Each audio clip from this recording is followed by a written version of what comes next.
Meus queridos e amados irmãos, vamos concluir a revelação que o Senhor nos entregou no dia de ontem para, por ela, orientar o povo de Deus. O texto que trago para os irmãos é apenas um detalhe dentro da Bíblia Sagrada, quando nos dá a visão de que o povo de Deus precisa se despertar para tomar posse daquilo que o Senhor já lhe concedeu. Abra comigo a sua Bíblia no livro do Êxodo. Bíblia aberta no livro do Êxodo, capítulo 1.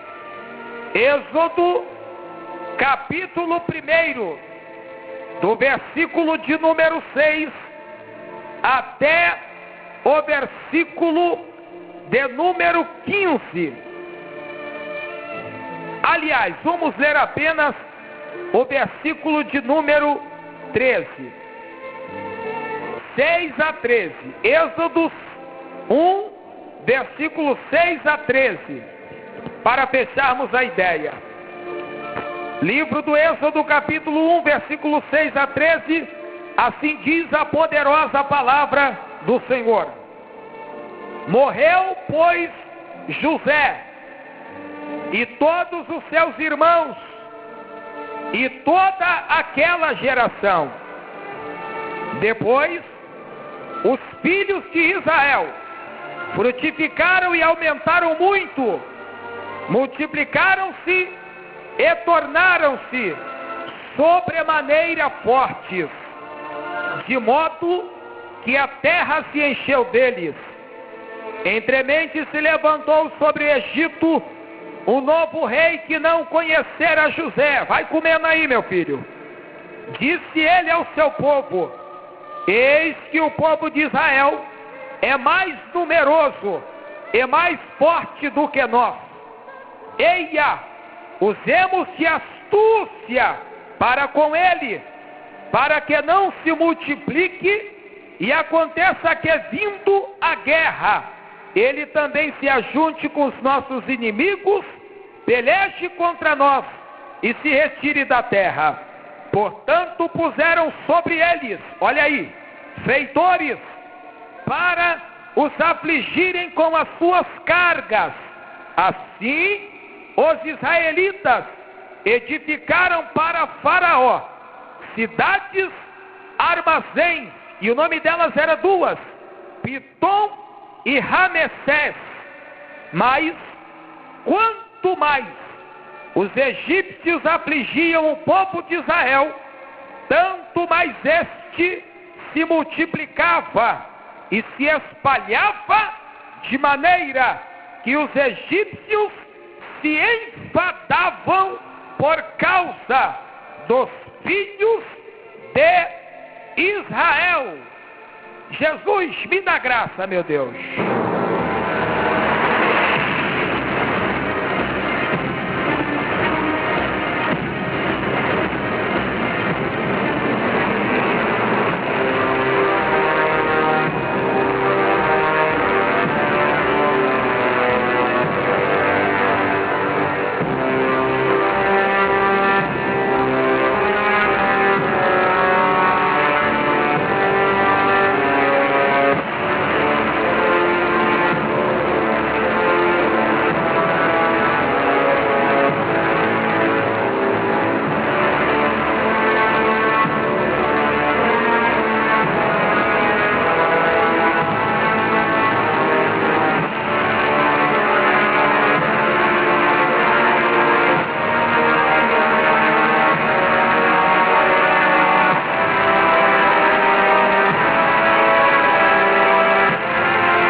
E amados irmãos ouvintes da Nova Geração FM, eu quero fechar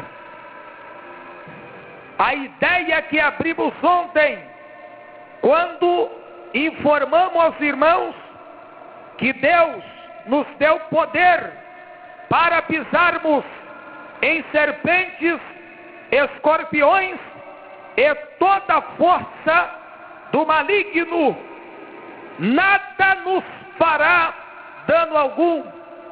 E agora então, fechamos nos tipos de força do maligno que precisamos superar com o poder que o Senhor nos concedeu. Para abordar essa visão, o Espírito Santo me concede a revelação no texto do Êxodo, no capítulo 1, a partir do versículo 6. O texto que nós lemos começa nos informando a morte de uma pessoa. E quem foi que morreu? O nome dele era José. E a Bíblia diz que não apenas José morre, mas há uma sequência. Quem morre também? Todos os seus irmãos. Parou por aí? Não. Quem mais morreu? Toda aquela geração. Só no versículo 6 nós poderíamos extrair um conceito muito importante para que você fosse responsável pelas suas atitudes até o próximo mês de outubro. Por que, presbítero Edson? Fala mais claro. Espera aí que eu falo. Quem morreu foi José. E se você faz a pergunta quem foi José, você vai encontrar o José, que era filho de um homem de Deus proeminente naquela época. E se você perguntar quem foi José, foi um homem lançado numa cisterna. E se você perguntar quem foi José, foi um homem vendido pelos seus irmãos. E se você perguntar quem foi José, foi um homem que teve que servir na casa de Potifar. E se você perguntar quem foi José, foi um homem que serviu de prisioneiro na corte de Faraó.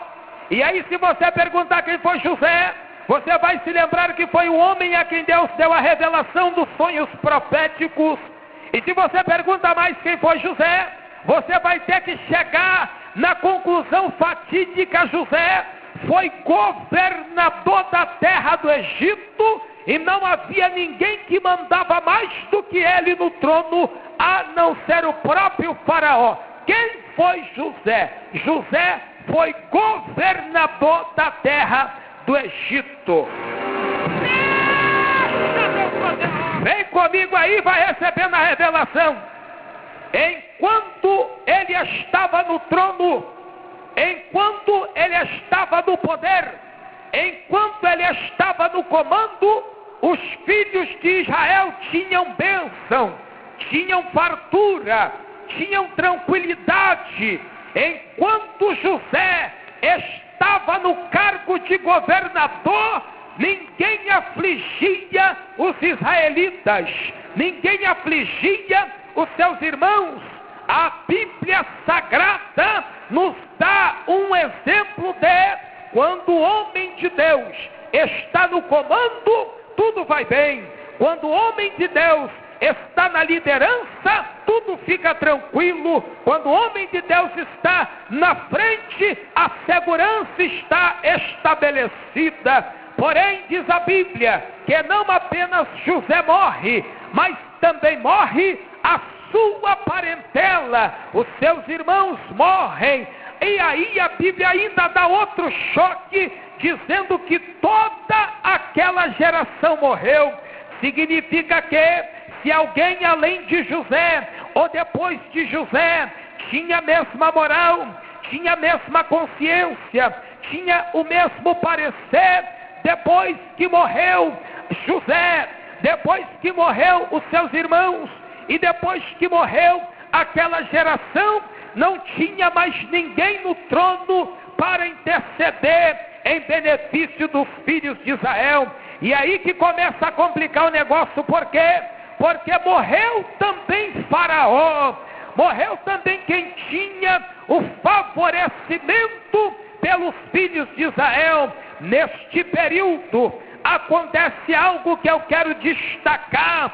José deixou os filhos de Israel em condição de trabalhar, em condição de lutar pela sua sobrevivência. Observe que os filhos de Israel entraram como peregrinos na terra do Egito, mas porque o governador era bom, ele deu condição para que todos trabalhassem igualmente. Vai comendo aí, meu filho. Enquanto o governador era bom, ele deu condição para todo mundo trabalhar. O salário era igual, as condições de trabalho eram semelhantes. Não tinha quem era maior e não tinha quem era melhor na terra do Egito. A diferença era que os israelitas metiam a mão no arado. Se tinha que quebrar pedra, eles quebravam. Se tinha que cortar madeira, eles cortavam. Se tinha que cavar buraco, eles cavavam. E quem trabalhava tinha direito a salário. E aí a Bíblia Sagrada diz: se multiplicaram e cresceram de tal forma na terra do Egito, que os filhos de Israel se tornaram muito fortes.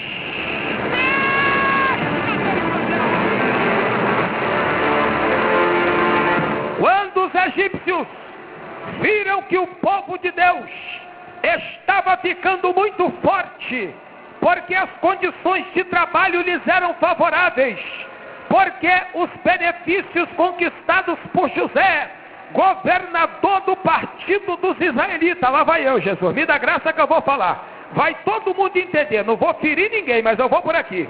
Enquanto José, que era o candidato dos israelitas, estava na cadeira de comando, o povo de Deus crescia, o povo de Deus era feliz, o povo de Deus era alegre, todo mundo tinha fartura. Não sou eu que estou inventando nada, é a Bíblia que diz a partir do versículo 7, os filhos de Israel frutificaram, aumentaram muito, multiplicaram-se e tornaram sobremaneira forte. Por quê? Porque o governador trabalhou para todos, porque o governador deixou benefício para todos, porque o governador estendeu a mão para a minoria e também colocou condições de trabalho e de desenvolvimento, de forma que quem não tinha recebeu, quem não podia passou a poder, quem não era para sua ser, quem não tinha para sua ter, e quem era fraco ficou forte. Mas aí,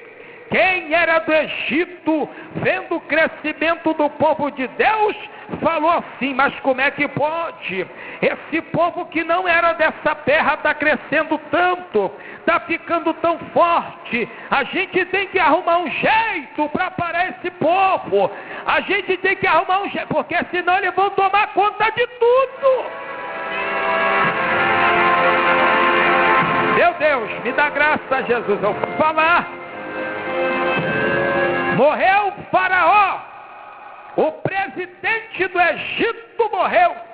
Agora se levantou uma outra tribuna, se levantou uma outra linha partidária, e lá na terra do Egito se fizeram novas eleições, e alguém colocou no versículo 10 o seguinte registro para você ler na Bíblia: usemos de astúcia para com ele quem? O povo de Deus, para que não se multiplique e aconteça que vindo a guerra. Vai comer nisso aí, porque é a revelação dentro do texto bíblico. Vou ler de novo: usemos de astúcia para com ele, o povo de Deus, para que não se multiplique, ou seja, cresça e seja abençoado. E terceiro detalhe: aconteça que vindo a guerra, ele também se junte com os nossos inimigos e peleje contra nós e se retire da terra. Aqui, a liderança do Egito está se concatenando, eles estão se ajuntando para formular um conceito. E qual é o conceito? Vamos impedir o povo de Israel de assumir o comando, vamos impedir o povo de Israel de estar na cabeça, vamos impedir o povo de Israel a tomar parte da liderança. Por quê? Porque quando vier a guerra, o que a guerra significava? É tempo de mudança. A guerra significava tempo de luta. A guerra significava tempo de alterações.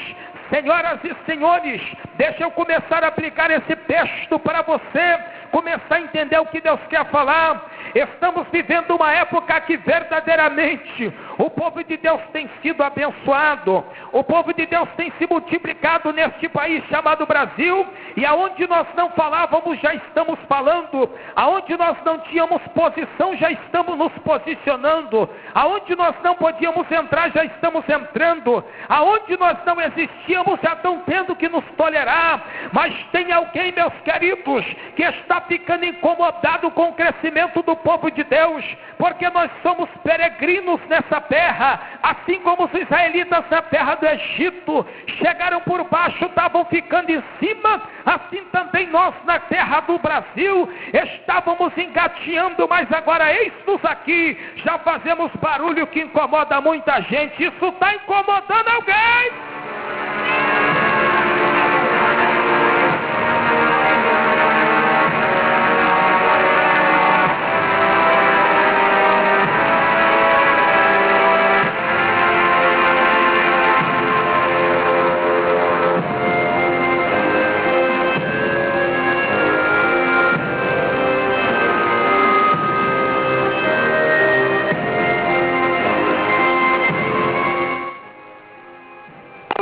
De astúcia para com eles, vamos usar de argumentos falhos para com eles, para que quando vier guerra, eles não prevaleçam contra nós. Observe que eles estavam temendo um momento específico na época, que era o período da guerra. Se eu for trazer este momento do passado para o momento do presente, a informação seria essa: vamos usar de astúcia para com os evangélicos, para que quando chegar o momento das eleições, ele não tire o nosso lugar na cadeira de comando, e eles assumam todo o controle da terra do Egito. Eu vou falar, Jesus, já falei, já era. Vamos usar de astúcia para com eles, vamos dizer para ele que política é coisa do diabo. Vamos usar de astúcia para com eles. Vamos falar que política, religião e futebol não se discute. Vamos usar de política para com eles. Vamos dizer que eles têm que votar nulo em branco, anular o voto, porque não adianta de nada. Vamos usar de astúcia para com eles, porque quando chegar a hora da guerra, eles não vão ter poder para nos encarar, não vão ter poder para prevalecer, não vão ter poder para colocar quem eles querem no comando. Vamos usar de astúcia.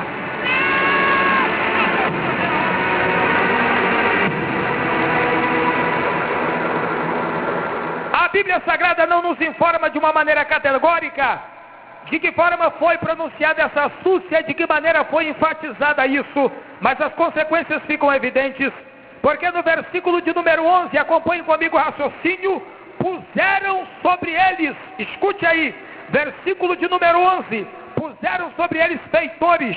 O que são feitores, senhoras e senhores? Na linguagem da nossa história no Brasil, feitores eram todos aqueles que administravam escravos. Eu vou falar, Jesus, segundo o conhecimento que tu me dá, eu vou falar. Feitores eram aqueles que tomavam conta de escravos, pessoas que trabalhavam no serviço forçado. Você se lembra dos feitores da época da escravidão? Você lembra daquela novela Escravizaura? Pois é, os feitores eram aqueles que tinham um chicote na mão e obrigavam os escravos a trabalharem nos canaviais e nos cafezais dos senhores feudais. Também na terra do Egito puseram feitores para escravizar o povo de Deus. Significa que havia uma liderança que era malvada, havia uma liderança que tratava o povo como escravo. Senhoras e senhores, é isso que tem acontecido. Enquanto o povo de Deus se deixa levar pela astúcia, não tem outra alternativa, vai acabar escravo na terra do Egito.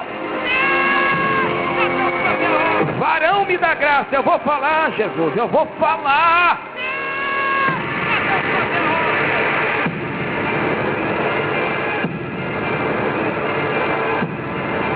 Os feitores foram colocados sobre o povo de Deus para os afligirem com cargas. E a Bíblia diz: assim os israelitas edificaram para Faraó cidades armazéns, Pitom e Ramsés, ou seja, o povo escravizado fazia prosperar o reinado do Egito. o povo escravizado construía e edificava para a terra do próprio Egito. Isso fala de imposto alto que somente enriquece os banqueiros. Isso fala de taxa bancária alta que somente engorda a conta bancária de quem já tem muito. Isso fala de situações que você vive, e por mais que você trabalhe, você não consegue lograr êxito no fruto do teu trabalho, cumprindo o que está escrito no livro de Eclesiastes, do capítulo 1 a seguir: de que proveito tem um homem de todo o seu trabalho com que se afadiga debaixo do sol? Na terra do Egito trabalhava-se, mas não se prosperava quando o governador saiu do trono. Na terra do Egito trabalhava, mas quem ficava rico e quem ficava gordo era Faraó, que estava afligindo o povo de Deus. Deixa Deus fazer a obra. Quando os israelitas perceberam isso, eles falaram: rapaz, a gente precisa pedir a Deus para colocar alguém nosso no comando. A gente não suporta mais esse governador, ele não vigia nada. Esse governador que está aí não olha para a gente. Esse governador que está aí, quem dera se José voltasse para o trono. Quem dera se José voltasse para governar. Esse governador que está aí pisa na gente. Esse governador que está aí não visita nossas casas. Esse governador que está aí não coloca as coisas para todo mundo. Não, ele tem a sua equipe. Ele tem o seu... ele tem, claro. Vede como aqueles que ele colocou para administrar sobre a gente só quer pisar. Não quer tratar a gente direito. Só trata a gente como escravo. Quem é que fica gordo? Eles. Quem é que recebe bênção? Eles. Quem é que está prosperando? Eles e a gente. A gente cada vez mais continua sendo afligido e oprimido. Isso não pode ficar assim.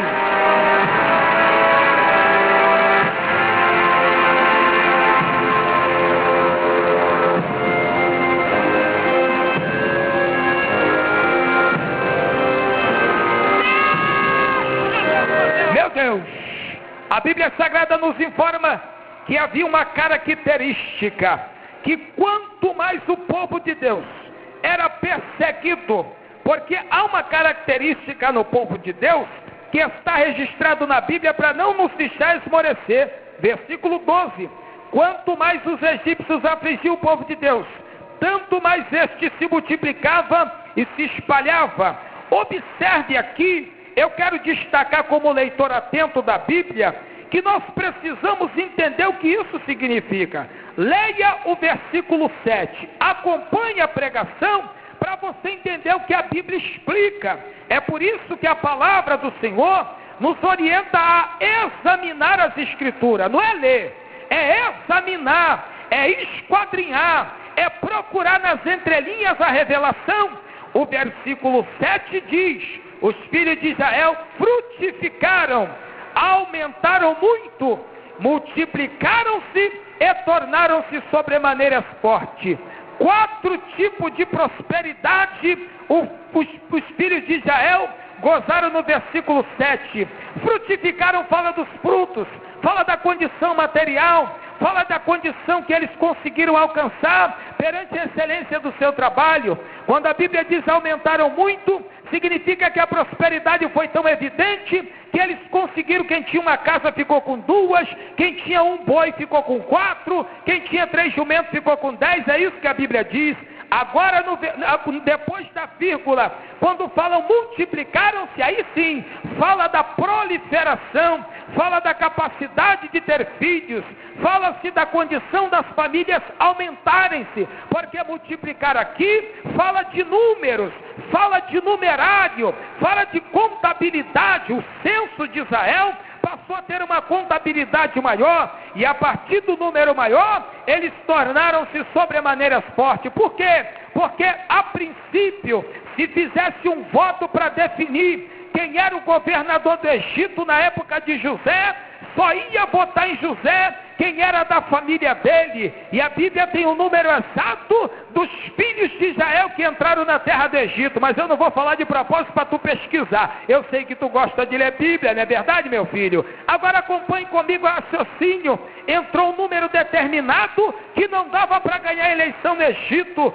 Quando a Bíblia diz que eles se multiplicaram e tornaram-se fortes, forte por quê? Porque se alguém fizesse um censo no Egito e se desse para o povo de Deus a oportunidade de escolher governador, tinha muito mais israelita do que egípcio para votar. Eu vou falar, já estou falando, aliás. Tinha muito mais israelita para colocar um governador no trono do que um egípcio para colocar Faraó. A eleição no papo para os israelitas, meu irmão. Deixa Deus fazer a obra. Ali era uma condição que a Bíblia Sagrada nos deixa perceber. A força que eles tinham estava na sua unidade. A força que eles tinham estava na sua união. A força que eles tinham estava na sua comunhão. Mas no versículo de número 12, leia novamente o que a Bíblia diz. Quanto mais os egípcios afligiam o povo de Israel, tanto mais este se multiplicava e espalhava. Vem comigo e observa o que a Bíblia diz.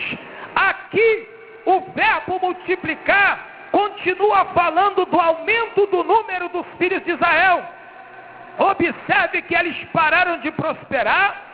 Observe que eles pararam de adquirir bens, porque o verbo frutificar não está mais aí, e nem aumentar, que é um indicativo de prosperidade, mas continua com a multiplicação, que é o indício que os filhos de Israel procriavam, continuavam a ter filhos. E olha o que a Bíblia diz, o próximo verbo é se espalhar. É aqui que eu quero chegar. O povo de Deus começou a perder a unidade. O povo de Deus começou a perder o mesmo pensamento, porque a palavra espalhar significa distanciar-se. A palavra espalhar significa ficar longe um do outro. A palavra espalhar significa cada um para um lado.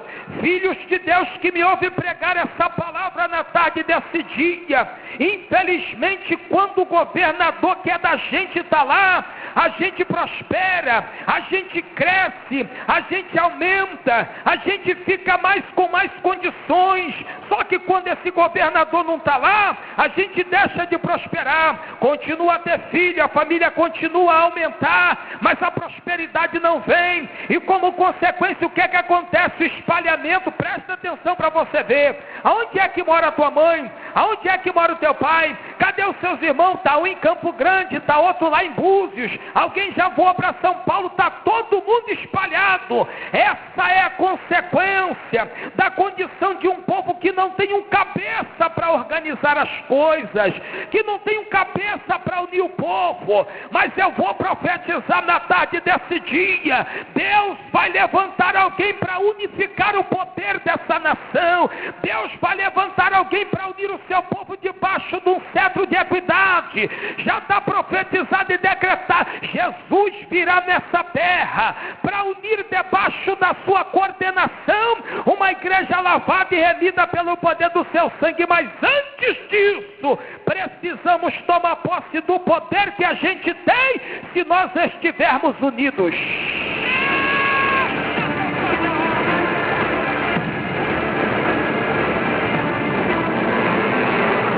Se nós estivermos unidos, teremos força para combater as forças do Egito. Se nós estivermos unidos, teremos condições de colocar o governador que a gente quer lá, para poder deixar de ser oprimido. A Bíblia Sagrada continua nesta passagem a descrever diversos tipos de atrocidades que praticavam os israelitas para com os filhos de Israel, a ponto de não conseguirem nem mais tolerar o aumento do número dos israelitas. O que foi, presbítero Edson? Começaram a matar os meninos, diz a Bíblia Sagrada a partir do versículo de número 14, que além do serviço pesado que os filhos de Israel faziam, vai ler lá para tu ver, é por isso que tu tem que trabalhar, além de 44 horas, mais 8 horas no final de semana para ganhar um din-din. É trabalho pesado. Observa o que eu estou lendo aqui e vê se não é verdade. É por isso que você tem que fazer serão contra a tua vontade, porque o patrão te obriga a trabalhar sobre o pretexto de necessidade, senão te manda embora. Trabalho pesado. Olha o que a Bíblia diz aqui, meus queridos. Trabalho pesado no versículo 14.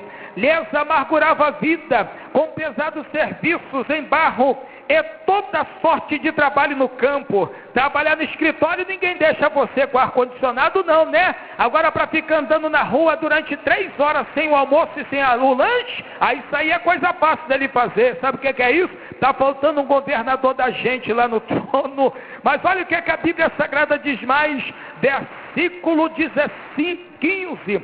Falou o rei do Egito às parteiras das hebreias, quando as quais chamavam uma cifra e a outra Puã. Quando ajuntares os partos das hebreias e vide sobre os assentos, se for filho, matai. Sabe o que significa?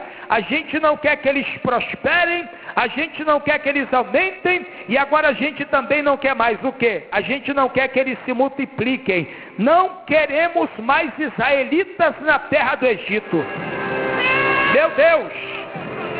Agora eu vou pegar pesado, Jesus. Eles não querem mais que os israelitas se multipliquem na terra do Egito. Aí você vai olhar para mim e vai falar, mas presbítero, ninguém pode impedir a igreja de crescer. Como não pode? Ninguém pode mais impedir as pessoas de se tornarem cristãs. Como não pode? Eu vou falar aqui qualquer hora dessa quais são as leis que eles estão colocando aí para impedir a igreja de crescer. A Bíblia diz que Faraó colocou uma lei no Egito: vamos matar os crentes. Isso aí é só para quem quer entender dessa forma. Na verdade é os israelitas. Vamos matar os israelitas antes deles nascerem. Ou seja, na hora que o menino botar a cabeça para o lado de fora, quando o menino começar a nascer, se for menino, mata. Sabe o que isso significa? Vamos matar o crente antes mesmo dele nascer de novo. Vamos colocar lei no Egito para impedir o nascimento de novos crentes. Vamos colocar lei no Egito para impedir esse povo de aumentar, porque eles começaram apenas com 10 milhões. Hoje em dia eles são 45 milhões e olha que a igreja está crescendo, a igreja está crescendo, a igreja está crescendo, a igreja está crescendo, a igreja está crescendo, a igreja ainda está parindo filhos, a igreja ainda está gerando filhos, a igreja ainda está dando luz a filhos. É por isso que tem grama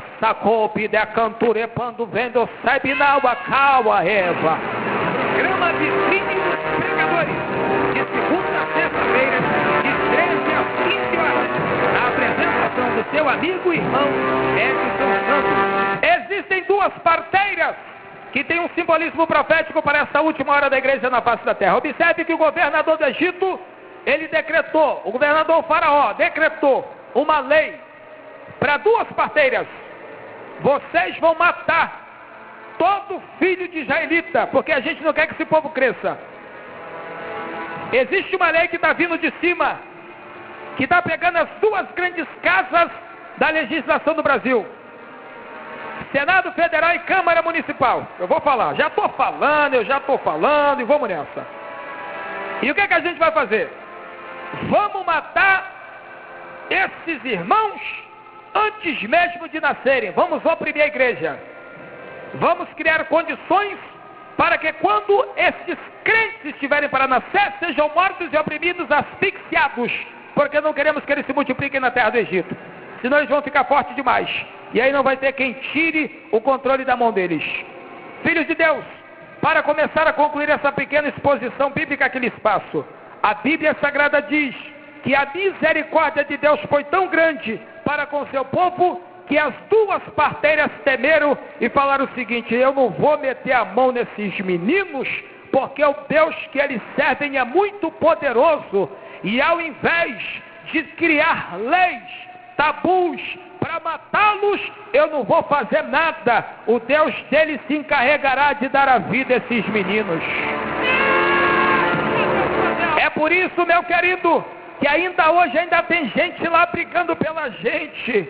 É por isso que ainda hoje Deus tem colocado pessoas que têm lutado, que têm travado, que têm batalhado, que têm colocado a mão no arado para impedir o sacrifício prematuro de alguns fiéis servos do Senhor. Eu vou concluir essa ministração. Jesus, será que eu concluo, meu Deus? Ô Papai do céu, me dá graça, Jesus. Para concluir, agora eu vou concluir, amanhã eu vou falar sobre o governador que tirou o povo de Israel do Egito. Você já sabe o nome dele, Moisés. Vamos aqui para fechar essa pregação. Que foi que a gente precisa entender? Que enquanto o povo de Deus não tinha um homem no comando, e guarde isso daí, você precisa dessa informação. O povo de Deus precisou de um homem no comando. O povo de Deus precisou de alguém que fosse a referência. O povo de Deus precisou de alguém que falasse a sua língua. O povo de Deus precisou de alguém que conhecesse seus problemas. Sabemos que Moisés foi um homem que nasceu filho de uma hebreia, o nome da sua mãe é Joquebede. Ele foi lançado no rio, ele teve uma trajetória, digamos assim, no seu nascimento, um pouco conturbada, foi criada pela sua própria irmã, e isso a Bíblia Sagrada diz, que ele, na medida do possível, adquiriu costumes, adquiriu conhecimento acerca da vivência do seu povo. Poderia estar no trono, escute isso daí, podia estar no trono, podia estar no comando, podia ser chamado filho da filha de Faraó, podia ter até o título de príncipe do Egito, sentado numa cadeira de ouro, mas eu vou legislar em favor do meu povo, eu vou legislar em favor dos menos favorecidos, eu vou legislar em benefício daqueles que me colocaram aqui, porque a oração do povo de Deus é muito forte. Mas sobre isso